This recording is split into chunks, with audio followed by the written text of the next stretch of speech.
घमंड नहीं करोगे तो ईश्वर का इंसाफ तुम्हारे हक में होगा। शालिग्राम नगर के बाजार में हलचल मची हुई थी। कोई कीमती कपड़े बेच रहा था तो कोई सुनार अपनी दुकान सजा रहा था। इसी बाजार में पूरी शानो शौकत के साथ एक आदमी चला आ रहा था जिसका नाम था धन्ना लाल। वह शालिग्राम नगर के सबसे धनवान और बड़े व्यापारियों में से एक था। उसके हाथ में एक कीमती सोने की अंगूठी थी जिसके बीचों बीच एक बेशकीमती हीरा जड़ा हुआ था जिसकी चमक बेहद शानदार थी। धन्ना लाल के साथ उसके 2 नौकर थे जो उसके इशारे पर चल रहे थे। वह हर दुकान के आगे रुकता लेकिन कोई सामान खरीदने के बजाय दुकानदारों को बड़ी घृणा से देखता और आगे बढ़ जाता। उसे इस बात का घमंड था कि वह बाकी सभी व्यापारियों से अधिक अमीर है। उसके पास इतनी दौलत थी कि वह पूरे बाजार को खरीद सकता था। अचानक उसकी नजर बाजार के एक कोने में बैठे एक बूढ़े व्यक्ति पर पड़ी जो लकड़ी के बर्तन और खिलौने बनाकर बेच रहा था। उस बूढ़े के सामने कुछ पुराने लकड़ी के बर्तन रखे थे जिन्हें कोई खरीदने को तैयार नहीं था। धन्ना लाल ने उसकी यह हालत देखी तो हंसते हुए कहा, यह लोग जिंदगी भर मेहनत करेंगे और फिर भी गरीब ही रहेंगे। शायद किस्मत भी इन पर हंसती होगी। बूढ़े आदमी ने अपना सिर उठाया और धन्ना लाल की ओर देखा। उसकी आंखों में वर्षों का अनुभव साफ झलक रहा था। वह धीमी आवाज में बोला, बेटा, किस्मत सिर्फ एक पल की बात होती है। आज तेरा समय है, कल किसी और का होगा। घमंड की दीवार ऊंची जरूर होती है मगर जब वह गिरती है तो इंसान को पाताल में ले जाती है। धन्ना लाल ने जोर से ठहाका लगाया और बोला, लेकिन मेरे साथ ऐसा कुछ नहीं होगा। मैं इस शहर का सबसे कामयाब व्यापारी हूँ। बूढ़े आदमी ने मुस्कुरा कर कहा, यह तो समय बताएगा। धन्ना सेठ ने सिर झटका और आगे बढ़ गया लेकिन उसे क्या पता था कि किस्मत का खेल अब शुरू हो चुका था। उसके घमंड का अंजाम अब अधिक दूर नहीं था। अगले दिन सूरज की पहली किरण के साथ शालिग्राम नगर के बाजार में फिर हलचल मच गई। दुकानदार अपनी दुकानें खोल रहे थे, मजदूर बोरियों में सामान भरकर इधर उधर ले जा रहे थे और ग्राहक खरीदारी के लिए आ रहे थे। हर तरफ चहल पहल थी मगर धन्ना लाल की हवेली के बाहर एक अलग ही माहौल था। धन्ना सेठ के नौकर हवेली के बाहर खड़े होकर उसका इंतजार कर रहे थे क्योंकि वह आदमी जिसके एक इशारे पर वे हाथ बांधकर खड़े रहते थे अभी तक बिस्तर पर था। वह हमेशा तड़के उठ जाया करता था मगर आज सूरज निकल आया था और वह अब तक सो रहा था। जब एक नौकर ने उसे जगाया तो धन्ना लाल फौरन उठ बैठा और अपना सिर थाम लिया। उसका चेहरा पसीने से तरबतर था, शरीर कांप रहा था। उसने कोई बुरा सपना देखा था जिसमें वह बाजार में खड़ा था। उसके चेहरे पर धूल जमी थी और लोग उससे मुंह मोड़कर चले जा रहे थे। वह दुकानदारों के पास गया मगर उन्होंने उसे पहचानने से इनकार कर दिया। तुम कौन हो? तुम्हें यहाँ पहले कभी नहीं देखा, दुकानदारों ने कहा। फिर वह भागकर अपने महल की ओर लौटा और इसी के साथ वह सपना खत्म हो गया। धन्ना लाल एक झटके से उठ गया और सोचने लगा। यह सिर्फ एक सपना था लेकिन उसके दिल की धड़कन तेज हो गई थी, मानो कोई खतरा निकट आ रहा हो। वह जल्दी से तैयार हुआ और बाजार पहुंचा मगर वहां का दृश्य बदला हुआ था। कुछ लोग बाजार में पेड़ लगाकर खड़े थे। धन्ना लाल ने एक व्यापारी से पूछा, यहाँ क्या हुआ? व्यापारी ने कहा, तुम्हें नहीं मालूम, राजा ने नया कानून बनाया है। कल रात राजा के मंत्री ने ऐलान किया कि जो भी व्यापारी नाजायज मुनाफा कमाता है उसकी सारी संपत्ति जब्त कर ली जाएगी। यह सुनते ही धन्ना सेठ को लगा जैसे उसके पैरों तले जमीन खिसक गई हो। उसकी संपत्ति का ज्यादातर हिस्सा मुनाफाखोरी और जमाखोरी से ही हासिल हुआ था। अगर राजा के लोग उसके गोदाम में छापा मारते तो वह सब कुछ खो देता। उसने खुद को संभाला और फौरन अपने नौकरों को बुलाया। गोदाम में जाकर सारा कीमती सामान कहीं और छिपा दो। मगर तब तक बहुत देर हो चुकी थी। राजा के सिपाहियों का एक दस्ता बाजार में दाखिल हो चुका था। लोग रास्ते से हट गए सिपाहियों के बीच राजा का मंत्री खड़ा था। मंत्री ने एक कागज निकाला और जोर से ऐलान किया, शालीग्राम नगर के व्यापारी धन्ना लाल पर जमाखोरी, मुनाफाखोरी और धोखाधड़ी का आरोप है। राजा के आदेश पर उसकी सारी संपत्ति जब्त की जाती है। यह सुनते ही धन्ना सेठ का चेहरा सफेद पड़ गया। उसने लोगों की ओर देखा, मगर जो कल तक सिर झुकाकर उसका सम्मान करते थे, वे अब उससे दूर हट गए। कोई भी उसकी सहायता के लिए आगे नहीं आया। अचानक धन्ना लाल की नजर उस बूढ़े व्यक्ति पर पड़ी, जिसे उसने कल घमंड में आकर तुच्छ समझा था। बूढ़े आदमी ने धन्ना लाल की ओर देखा और शांत स्वर में कहा, मैंने कहा था ना, घमंड की दीवार कितनी भी ऊंची हो, जब वह गिरती है तो इंसान पाताल में चला जाता है। सिपाही धन्ना लाल को राजा के सामने ले गए। राजा अपनी राजगद्दी पर बैठा था और दरबार में सैकड़ों लोग मौजूद थे। कुछ व्यापारी, कुछ आम नागरिक और कुछ धन्ना लाल के वे पुराने मित्र, जो कल तक उसकी खुशामद करते थे, मगर आज उनके चेहरों पर डर और नफरत के मिले जुले भाव थे। हमदर्दी का नामो निशान तक नहीं था। धन्ना लाल के मन में बस एक ही सवाल था, यह सब कुछ मेरे साथ ही क्यों हुआ? कल तक मैं इस शहर का सबसे अमीर आदमी था और आज अपराधियों की तरह यहाँ खड़ा हूँ। राजा ने अपने मंत्री की ओर देखा और पूछा, क्या तुम्हें पूरा विश्वास है कि यह व्यक्ति जमाखोरी और मुनाफाखोरी करता है? मंत्री ने सिर झुकाकर कहा, महाराज, हमारे गुप्तचरों ने हमें सूचना दी थी कि धन्ना लाल ने अनाज और कई जरूरी सामान जमा करके रखे हैं, ताकि बाजार में उनकी कमी हो जाए और वह ऊंचे दामों पर मुनाफा कमा सके। जब हमने इसके गोदाम पर छापा मारा तो वहां सैकड़ों अनाज की बोरियां मिली, जबकि बाजार में लोग भूख से मर रहे थे। यह सुनते ही दरबार में हलचल मच गई। सभी लोग आपस में कानाफूसी करने लगे। कुछ महीने पहले शालीग्राम नगर में सूखा पड़ा था और लोग रोटी के एक एक टुकड़े के लिए तरस रहे थे। व्यापारियों ने कीमतें बढ़ा दी थी, जिससे आम आदमी के लिए कुछ भी खरीदना मुश्किल हो गया था। अब सब समझ गए कि इसके पीछे धन्ना लाल जैसे लोग थे, मगर धन्ना लाल आगे बढ़कर बोला, महाराज, मैं बेकसूर हूँ। मैंने तो हमेशा मेहनत करके ही दौलत कमाई है, कभी किसी के साथ अन्याय नहीं किया। राजा ने उसे घूर कर देखा और फिर दरबार में मौजूद व्यापारियों की ओर देखते हुए कहा, यहाँ पर कोई ऐसा व्यक्ति है जो इस धन्ना लाल की गवाही दे सके? धन्ना लाल ने तेजी से दरबार में नजर दौड़ाई। वही लोग जो कल तक उसके दोस्त होने पर गर्व करते थे, आज सबने नजरें झुका ली। किसी ने भी आगे बढ़कर उसके पक्ष में गवाही नहीं दी।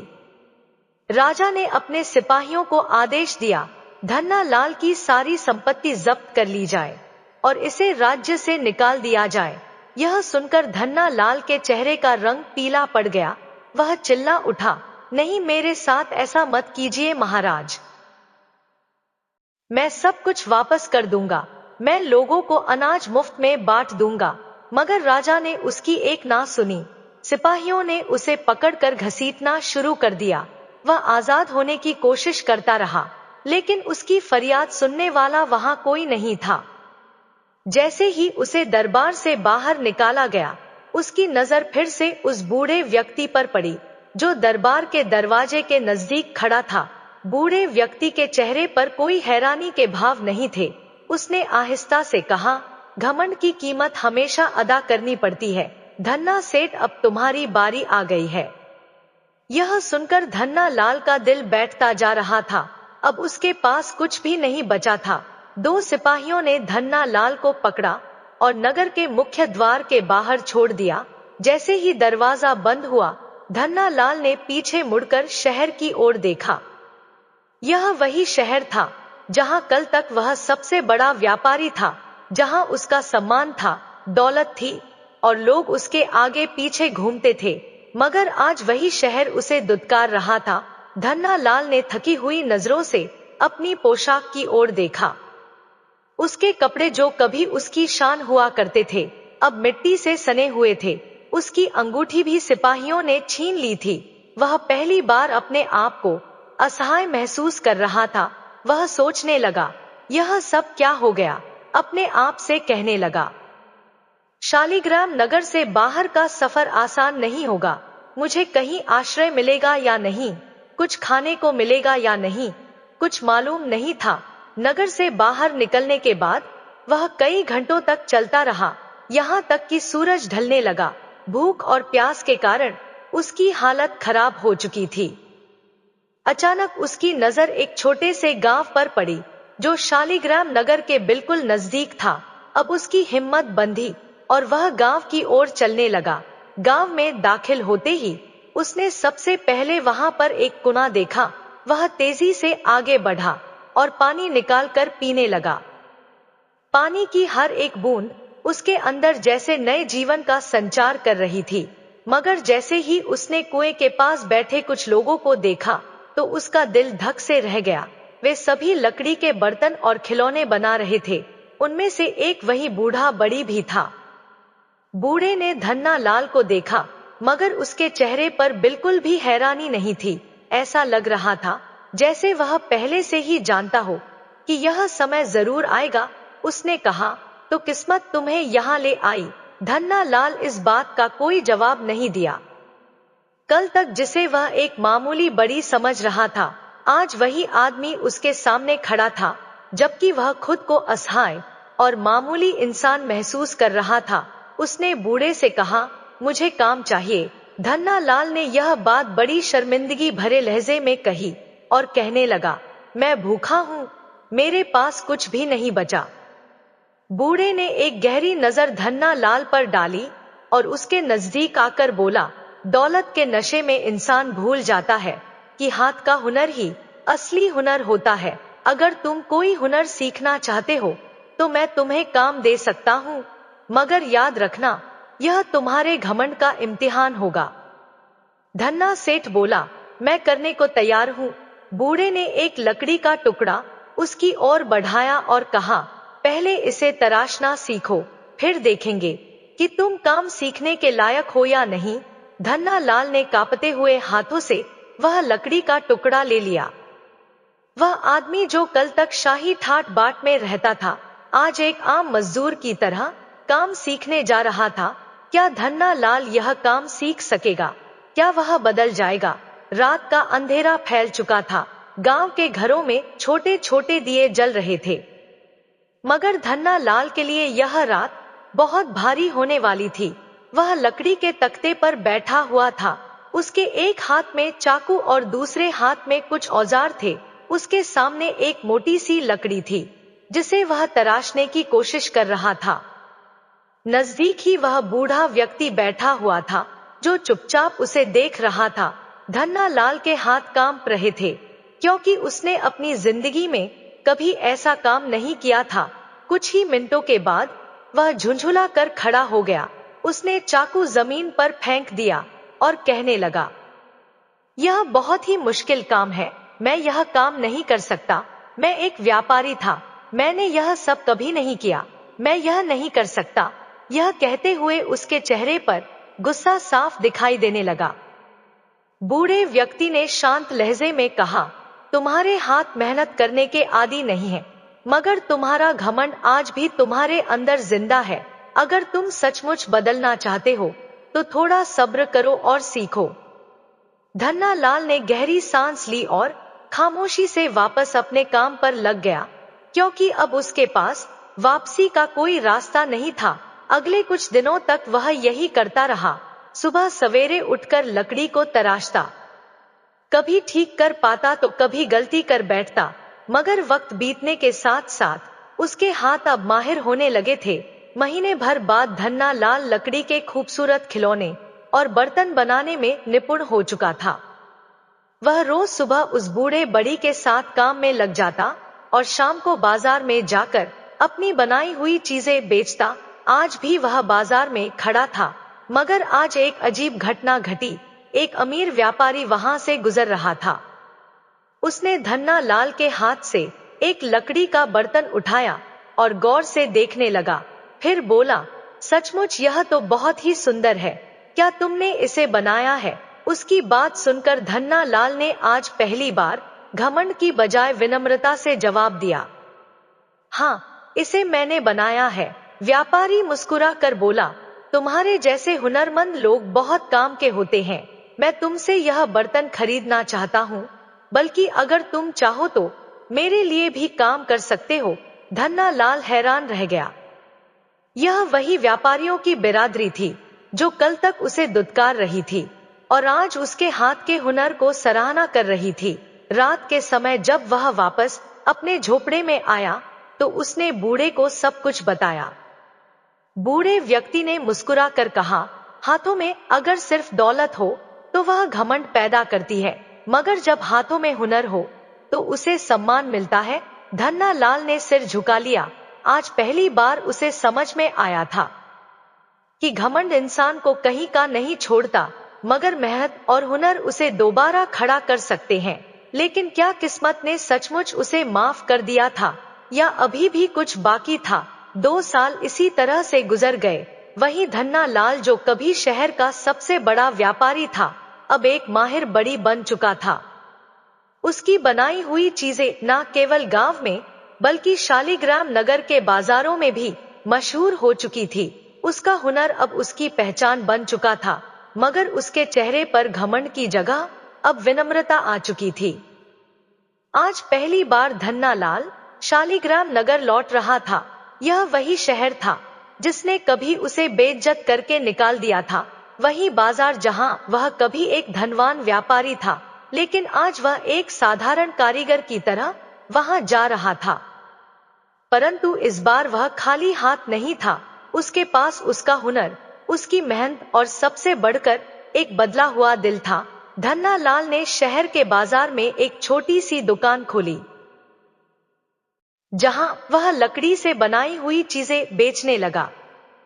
जल्दी ही लोग उसकी कारीगरी की तारीफ करने लगे और उसका व्यापार फिर से तरक्की करने लगा।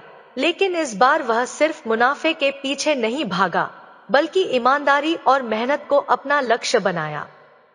एक दिन जब वह अपनी दुकान पर काम कर रहा था तो अचानक उसकी नजर उस बूढ़े व्यक्ति पर पड़ी जो बाजार से गुजर रहा था। धन्ना लाल ने तुरंत आगे बढ़कर उसके पैर छू लिए और भावुक होकर कहा, बाबा, आज मैं जो कुछ भी हूँ आपकी वजह से हूँ। मैंने घमंड को छोड़ दिया और मेहनत को अपना लिया। उसकी आंखों में आज सच्चाई की चमक थी। बूढ़े व्यक्ति ने मुस्कुराकर उसके सिर पर हाथ रखा और कहा, घमंड तभी खत्म होता है जब इंसान को एहसास हो जाए कि वह कुछ भी नहीं है, और यही बात उसे सबसे बेहतर बना देती है। उधर राजा का दरबार लगा था जहां एक महत्वपूर्ण फैसला लिया जा रहा था। कुछ महीनों पहले शालिग्राम नगर के मंत्री को धन्ना लाल की ईमानदारी के बारे में पता चला था।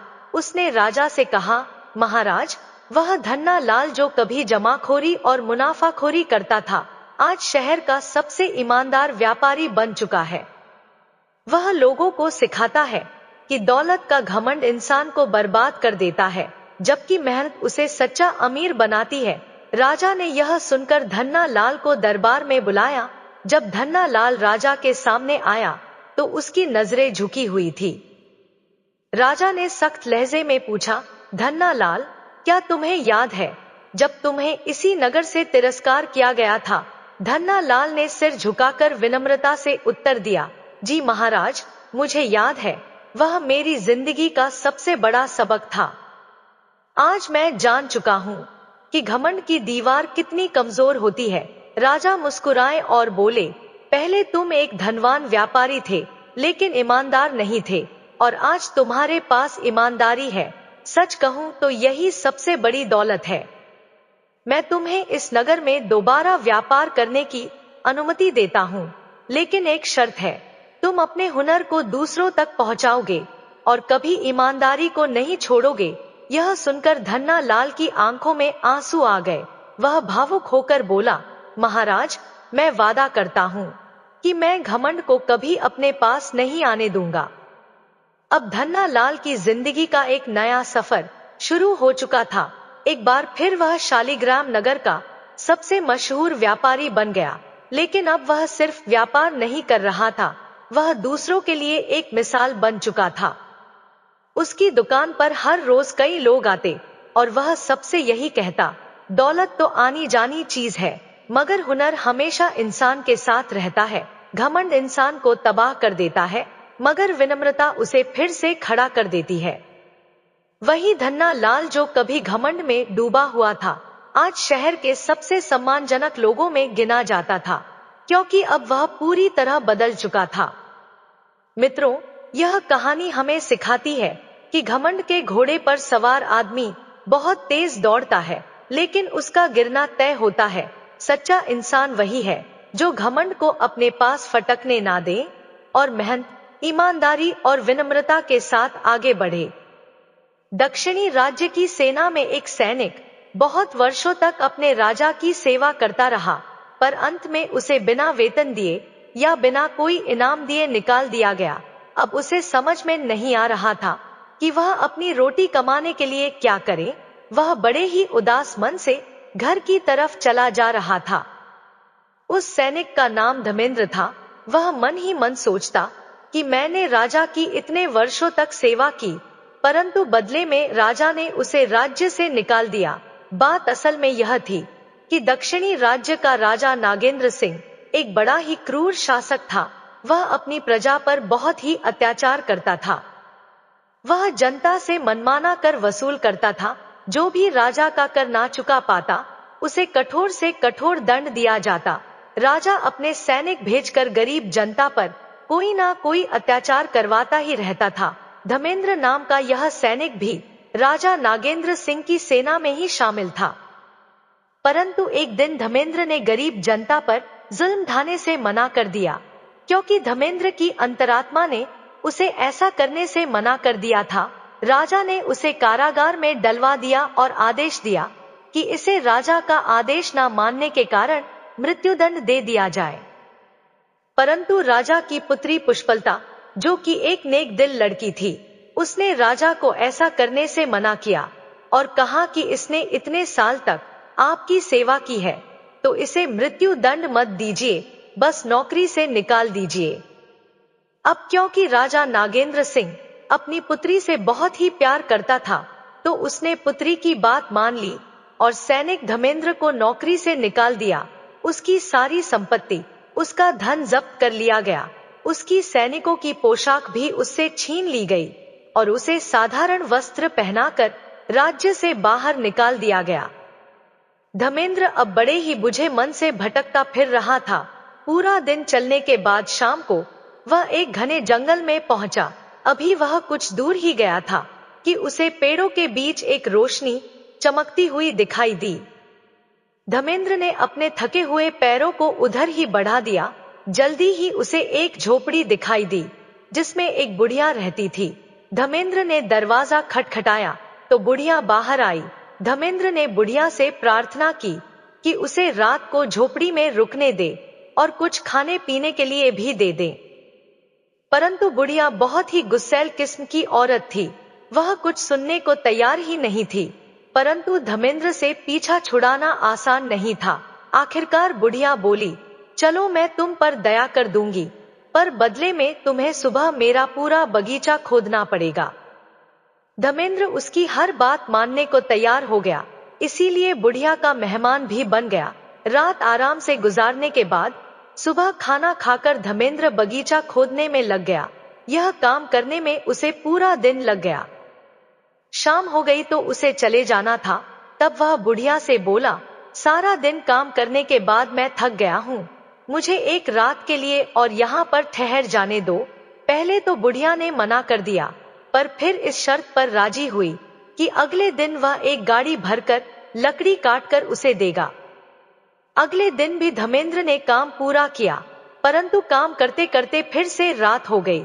इसके अलावा वह इतना थक चुका था कि उसने फिर से एक रात रुकने की आज्ञा मांगी।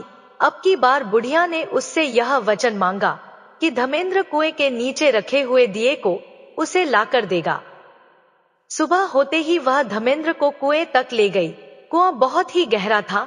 बुढ़िया ने धर्मेंद्र की कमर पर रस्सी बांधकर उसे नीचे उतार दिया। कुएं के अंदर से, जैसा कि बुढ़िया ने बताया था, एक दीपक पड़ा था। धर्मेंद्र ने रस्सी हिलाकर बुढ़िया को इशारा दिया कि उसे ऊपर खींच ले। पर बुढ़िया ने धर्मेंद्र को बस इतना ही ऊपर खींचा कि वह हाथ बढ़ाकर दिया उसे दे सके और बोली, पहले मुझे दिया पकड़ा दो तो मैं संभल लूंगी। धर्मेंद्र भांप गया कि इसका इरादा ठीक नहीं है। सच ही वह दिया लेने के बाद धर्मेंद्र को कुएं में वापस धकेलने की सोच रही थी। धर्मेंद्र उसके बुरे इरादों को भांप गया और बोला, मैं जब तक कुएं से बाहर सही सलामत नहीं निकल आऊंगा तब तक तुम्हें यह दिया नहीं दूंगा। यह सुनते ही वह बुढ़िया बहुत ही नाराज हो गई। उसने दिए समेत धर्मेंद्र को नीचे फेंक दिया। वह बुढ़िया सालों से इस दिए को हासिल करने की कोशिश कर रही थी। इधर बेचारा धर्मेंद्र कुछ देर निराश होकर नीचे कुएं में पड़ा रहा। वह सोचने लगा कि अब उसके जीवन का अंत आ गया है। तभी उसे याद आया कि उसकी जेब में थोड़ा सा तंबाकू पड़ा हुआ था। उसने सोचा, क्यों ना इस तंबाकू को पीकर खत्म कर दूं। धर्मेंद्र ने अपना तंबाकू का पाइप निकाला और उस दिए से अपने पाइप को जलाकर पीने लगा। अचानक धुएं का बादल उठा और उसके बीच से एक प्रेत प्रकट हो गया। वह बोला, सैनिक तुम्हें क्या चाहिए? धर्मेंद्र ने जवाब दिया, कुछ नहीं। तब प्रेत ने कहा, तुम इस दिए के मालिक हो, इसीलिए मुझे तुम्हारी हर बात माननी होगी। धर्मेंद्र बोला, तो सबसे पहले तुम मुझे इस कुएं से बाहर निकालो। उसके कहने की ही देर थी कि प्रेत ने उसका हाथ पकड़कर उसे दिए समेत कुएं से बाहर निकाल दिया। सैनिक धर्मेंद्र फिर बोला, अब एक दया और करो, उस बुढ़िया को मेरी जगह कुएं में डाल दो। प्रेत ने यह काम भी कर दिया। इसके बाद धर्मेंद्र उस बुढ़िया की झोपड़ी में गया। वहां पर उसे बहुत सारा सोना चांदी मिला जो शायद उस बुढ़िया ने राह चलते मुसाफिरों से लूटा था। इसके बाद प्रेत ने कहा, अगर कभी तुम्हें मेरी जरूरत हो तो तुम इस दीपक से अपना पाइप जलाना, मैं फौरन तुम्हारे पास पहुंच जाऊंगा। सैनिक अपने भाग्य पर बहुत ही खुश हुआ। वह पहले शहर से बाहर गया और वहां पर एक अच्छी सी सराय में उसने एक कमरा लिया। भरपेट खाना खाने के बाद सैनिक धर्मेंद्र ने फिर से एक बार प्रेत को प्रकट किया और बोला, राजा नागेंद्र सिंह ने मुझे पैसे ना देकर भूखा मरने के लिए छोड़ दिया। अब मैं उससे बदला लेना चाहता हूं। आज शाम को तुम राजा की बेटी को लेकर यहाँ पर आओ, क्योंकि राजा अपनी बेटी से बहुत ही प्यार करता है, तो उसके लिए इससे बड़ी सजा और कोई नहीं हो सकती। प्रेत बोला, यह तो एक खतरनाक काम है, परंतु फिर भी मैं तुम्हारे लिए करूंगा। फिर वह प्रेत गहरी नींद में सोती हुई राजकुमारी को सैनिक धर्मेंद्र के पास ले आया। अगले दिन सुबह होते ही वह राजकुमारी को वापस महल में छोड़ आया। राजकुमारी ने अपने पिता को देखते ही बताया, पिछली रात एक अजीब सा सपना मैंने देखा। मुझे लगा कि मुझे हवा में कोई उड़ाकर ले जा रहा है और वह मुझे एक सैनिक के घर ले गया। वहां मैंने नौकरानी की तरह उसकी सेवा की। राजा इस अजीब कहानी के बारे में सोचता रहा। फिर उसने अपनी बेटी से कहा, तुम अपनी जेब में एक छेद करके उसमें मटर भर लो। जो वह कह रही थी, अगर वह सपना नहीं सच हुआ तो जिस रास्ते से भी वह जाएगी उधर मटर के दाने गिरते रहेंगे और यह पता चल जाएगा कि वह किधर गई थी। राजा इस बात से अनजान था कि वह प्रेत महल में रहकर उनकी जासूसी कर रहा था। प्रेत ने राजा और राजकुमारी की सारी बातें सुन ली थी। शाम होने पर सैनिक ने वापस प्रेत को राजकुमारी को लाने के लिए कहा, लेकिन प्रेत ने राजा की चाल को काटने के लिए उस स्थान के बाकी रास्तों पर भी मटर के दाने बिखेर दिए। इस तरह राजा के भेजे हुए सैनिक इस दुविधा में पड़ गए कि सही रास्ता कौन सा है और राजकुमारी कहां पर गई थी। वे राजकुमारी का पता नहीं लगा सके। सुबह होते ही वह प्रेत वापस राजकुमारी को महल में छोड़ आया। राजकुमारी ने फिर से अपने पिता को बताया कि उसके साथ दोबारा वैसा ही हुआ। तब राजा ने कहा, इस बार तुम अपने साथ एक जूता लेकर जाना और उसे वहां पर छुपा देना जहां तुम्हें ले जाया जाएगा। प्रेत ने भी यह बात सुन ली। इस बार जब धर्मेंद्र ने प्रेत से कहा कि राजकुमारी को लेकर आओ, तब प्रेत बोला, इस बार तुम बच नहीं सकोगे। मुझे इस बार लगता है कि तुम जरूर पकड़े जाओगे। और यह तुम्हारा दुर्भाग्य होगा। पर धर्मेंद्र पर इन बातों का कोई भी असर नहीं पड़ा। अब प्रेत ने उसे समझाया, ध्यान रखना, सुबह जल्दी ही तुम शहर से बाहर निकल जाना। राजकुमारी ने अपने पिता के कहे अनुसार सैनिक के कमरे में इस बार एक जूता छिपा दिया। उसके वापस पहुंचने के बाद राजा ने पूरे शहर में जूता ढूंढने का आदेश दे दिया।